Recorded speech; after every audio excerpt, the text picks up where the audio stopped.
सबसे पहले मैं आप लोगों से एक बात करना चाहता हूँ।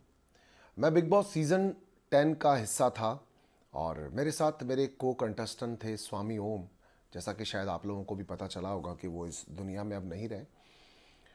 थ्रू टू मीडिया और बाकी जगहों से मुझे पता चला है कि उनकी तबीयत कुछ ठीक नहीं थी और उन्हें कोरोना भी कुछ टाइम पहले हुआ था और फिर 15-20 दिन से वो शायद पैरालिटिकल भी थे और इसके चलते हुए उनका स्वास्थ्य ठीक नहीं था और वो अब इस दुनिया में नहीं रहे। मैं जानता हूँ उन्होंने सुर्खियाँ बटोरने के लिए काफ़ी अच्छे बुरे काम किए थे और शायद वो इस वजह से कई बार कामयाब भी रहे कि वो चाहते थे वो टेलीविज़न, टीवी पर या न्यूज़ में रहें, वो रहे अपनी गलतियों की वजह से, लेकिन वो भी उनका एक रूप था। मगर साथ ही साथ सीज़न 10 के अंदर आप ही लोगों ने उनको बहुत सराहा भी था। वो एक अच्छे एंटरटेनर भी थे और कई बार अक्सर मुझे रातों को लेट नाइट वो कॉल या मैसेज किया करते थे और फ़ोन कॉल करके वो रोया करते थे ज़ोर ज़ोर से। वो अपनी ख़ुद की ज़िंदगी से और ख़ुद की हरकतों से परेशान भी थे। मगर बेसिकली क्या होता है दोस्तों कि एंटरटेनमेंट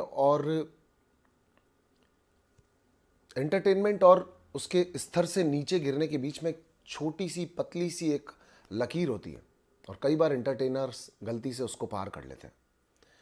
यही प्रॉब्लम इनके साथ भी थी, स्वामी ओम के साथ। मगर मैं ईश्वर से प्रार्थना करता हूँ कि वो जहाँ भी हों, ईश्वर उनकी आत्मा को शांति दें और मैं आपसे भी उम्मीद करता हूँ कि आप लोग भी उनकी आत्मा के लिए दुआ मांगें। That's it. याद आएगी मुझे कभी कभी उनकी गलतियों की भी और उनकी अच्छी चीज़ों की भी। मेरी भी ज़िंदगी के अंदर अगर मैं जिस भी मुकाम पर आज हूँ उसके अंदर थोड़ा सा हाथ उनका भी है कि उनकी वजह से भी लोग हमको जानते हैं। चलिए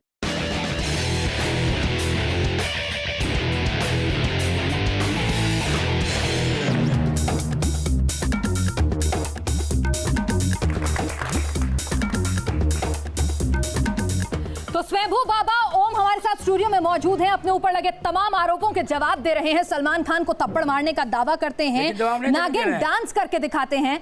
बाबा आपके ऊपर संभावना सेठ कह रही हैं कि आपको तो करंट लगा देना चाहिए पूरी बॉडी में। जरा उनकी बात सुन लें तभी आप ठीक होंगे। करंट तो मैं ही लगाऊंगा अपने शब्दों से भाई।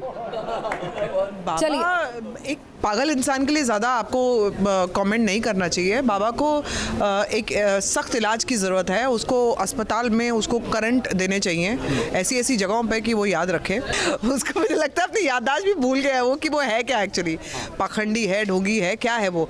अगर मीडिया वालों को भी वो मिलता है तो उसको पकड़कर पागल खाने में मसाला मिलता है, उनको भर्ती कराएं और उनको एक्चुअली साथ साथ करंट के साथ साथ डंडों की भी ज़रूरत है।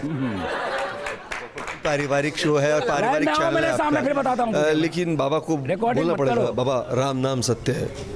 आप राम का नाम ले लो और शांति लाल का लो जी। मतलब बैठ जाओ शांति से। बाबा ने तो नाक में अपना कुकर्म तो पहले बंद करो। अच्छा बाबा आप बताइए। हाँ। भाई आपको ऐसी जगह करंट लगाया जाना चाहिए। ऐसा है, बात सुनिए मतलब वो संभावना की बात ऑलरेडी है भाई, रुक नहीं पा रहा था। अंदर देशभक्ति का करंट है भाई, कहाँ करंट है? अंदर हिंदू भक्ति का करंट है। हाँ। वो ऐसा करंट है जिसमें कोई करंट असर नहीं करता। डंडे कहाँ लगाए जाए? ये डंडे लगाइए इन लोगों को जो हिंदुत्व के खिलाफ बकवास करते हैं। मुझे शर्म आती है ये कहते हुए कि एक उस व्यक्ति का जिसने 55 साल इस देश के लिए दिए, इस धर्म के लिए। अच्छा, आपने क्या किया देश के लिए? हिंदुत्व के रक्षक बता रहे हैं। जरा ये बाबा देश के लिए क्या किया, जरा सुने। आइए देखिए। अभी लेटेस्ट घटना एक चल रही है नोटबंदी का। आप लोग हंसना मत, मैं आपको प्रमाण दूंगा, अभी सबूत है मेरे पास में। भाई मुंह पे टेप लगा लीजिए। एक मिनट। हाँ। टेप मत लगाइए। हाँ। लेकिन मुझे सबूत देने दीजिए। नहीं, क्या सबूत आप देना? अरे आप सीधे बोलिए तो सही। पहले आपने अभी तक देश के लिए एक क्या बड़ा काम किया? अभी तो मैं लेटेस्ट घटना बता रहा हूँ। सवाल पूछ लूं घटना से पहले। एक सवाल। आपने अपने आप को हिंदू धर्म की बात की कि आप बड़े रक्षक हैं और हिंदू धर्म में बड़ा विश्वास रखते हैं। आप हनुमान के भक्त हैं, सही है या गलत? मैं हनुमान का भी भक्त हूँ, मैं देवी का भी भक्त हूँ। अच्छा, तो हनुमान चालीसा सुना दीजिए। आपका नागिन डांस तो देख लिया, आप जरा हनुमान की भक्ति भी देखिए। ऐसा है, आती है? सुनिए। नहीं, मुझे कुछ नहीं आती है, लेकिन सुनाता हूँ। सुना दीजिए। मैं तो अनपढ़ गवार आदमी, फिर भी सुनाता हूँ। अतुलित बलधामम, ध्यान है, सुन लीजिए ध्यान से, जो आप लोग पढ़ते नहीं है। आप लोग पढ़ते नहीं है हनुमान चालीसा। एक मिनट। हनुमान चालीसा को जिस वक्त तुलसीदास जी ने लिखा था, लिपिबद्ध किया था, उसमें हनुमान जी का जो ध्यान दिया लिखा गया है, 1 मिनट रावत जी बाद में बोलना, 1 मिनट। जिस हनुमान चालीसा का पाठ करते हैं, ये रावत जी बैठे हैं, बहुत बड़े आचार्य हैं, महामंडलेश्वर जी बैठे हैं, हर पाठ से पहले उस देवता का ध्यान किया जाता है। करिए तो सही, जो आप लोग नहीं करते हैं। अच्छा करिए तो सही, हम मौका दे सिखाइए रहे तो हैं सही आपको, मौका दे रहे हैं आपको। अब सुनिए। जी। अरे प्रवचन तो हम बिग बॉस के घर में बहुत क्या किया, लेकिन किसी ने दिखाया। अरे आप मुद्दे पर आइए ना। अरे बोलो ना हनुमान चालीसा। प्लीज फुटेज मत लो भाई, मैं दे दूंगा अरे आपको दे रहे हैं ना पूरी की पूरी। अरे आप बोलने दो।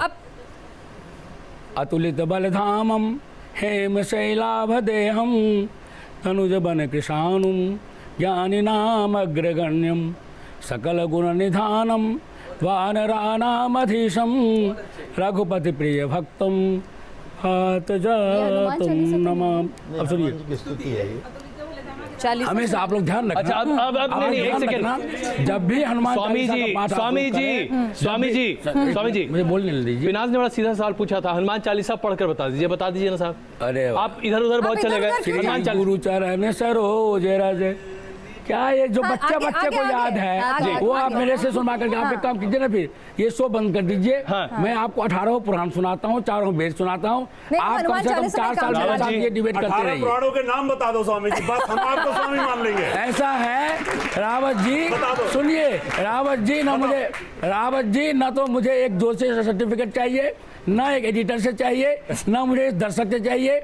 मैं जो भी हूँ, ओम जी 18 चलिए ठीक है, आपकी बात मान ली। मत सुनाइए, आप हिंदू धर्म का झंडा बुलंद करने के लिए वहां पर बिग बॉस में गए, कोई ऐसी एक कहानी वहां की बताइए जहां हिंदू धर्म के लिए आपने झंडा बुलंद किया हो। सुनिए बिग बॉस की आप बात कहते मैं रामराज के लिए गया था। सुनिए बिग बॉस के इतिहास में, अजय जी, बिग बॉस के इतिहास में पहली बार मैंने ये कहा था कि तुम भले ही मेरा प्राण ले लो, मैं हिंदू संस्कृति का पोषक हूँ, इसलिए मांस का भक्षण करूंगा। प्लीज मत बोलो बीच में, खाऊंगा, मत बोलो बीच में, लोगों के ऊपर बीच में मत बोलो, ढोंगी मत बोलो बीच में, प्लीज, है ना। नकली लड़कियों के साथ नकली जोशी मत बोलो, इसको बोलिए। ये हिंदू धर्म का झंडा बुलंद है, ये पागल है, बोलने नहीं देगा।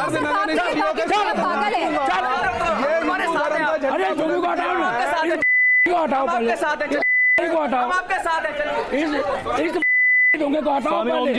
ये ज्योतिष के नाम पे लड़कियों के साथ करता है। स्वामी ओम जी प्लीज बैठ